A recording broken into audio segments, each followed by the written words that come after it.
Call తో మీ బంగారాన్ని విడిపించి ప్రెజెంట్ మార్కెట్ రేట్ కే కొని బ్యాలెన్స్ అమౌంట్ ని క్యాష్ గా లేకపోతే సమానమైన బంగారాన్ని మీకిస్తుంది అక్షయ గోల్డ్ హబ్. అమెరికాతో వాణిజ్య ఒప్పందం ఏ క్షణంలోనైనా ఖరారు కావచ్చని విదేశాంగ వర్గాలు తెలిపాయి. ఐరోపా సమాఖ్యతో మదర్ ఆఫ్ ఆల్ డీల్స్ గా అభివర్ణించే స్వేచ్ఛా వాణిజ్య ఒప్పందం సిద్దమైన వేళ ఈ ప్రకటన వెలువడింది. భారత్ ఐరోపా సమాఖ్య ఎఫ్టీఏపై చర్చల సమయంలోనే భారత్ అమెరికా ఒప్పందంపై చర్చలు గణనీయమైన పురోగతి సాధించాయని విదేశాంగ అధికారులు పేర్కొన్నారు. ఇరుపక్షాల మధ్య మిగిలింది కేవలం లాంఛనమైన ప్రక్రియ మాత్రమేనని వివరించారు. భారత్ అమెరికా ద్వైపాక్షిక వాణిజ్య ఒప్పందం బీటీఏ త్వరలో కుదరబోతోందని ఇటీవల దావోస్లో అమెరికా అధ్యక్షుడు ట్రంప్ తెలిపారు. గతేడాది ఫిబ్రవరిలో బీటీఏ కుదుర్చుకోవాలని భారత్ అమెరికా నిర్ణయించాయి.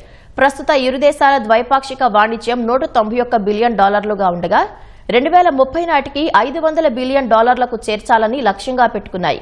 ఈ ఒప్పందం ఇప్పటికే కుదరాల్సి ఉన్న పాడి వ్యవసాయ మార్కెట్లో స్వదేశీ రైతులకే కేంద్రం ప్రాధాన్యత ఇవ్వడంతో అది వాయిదా పడుతూ వస్తోంది. భారత్ పాక్ ఘర్షణలను ఆపానన్న ట్రంప్ ప్రకటనను భారత్ కొట్టిపారేయటం, రష్యా ఆయిల్ కొనుగోలు చేయటం వంటి విషయాలు కూడా ట్రంప్ కోపానికి కారణమైందన్న వాదనలు వినిపించాయి.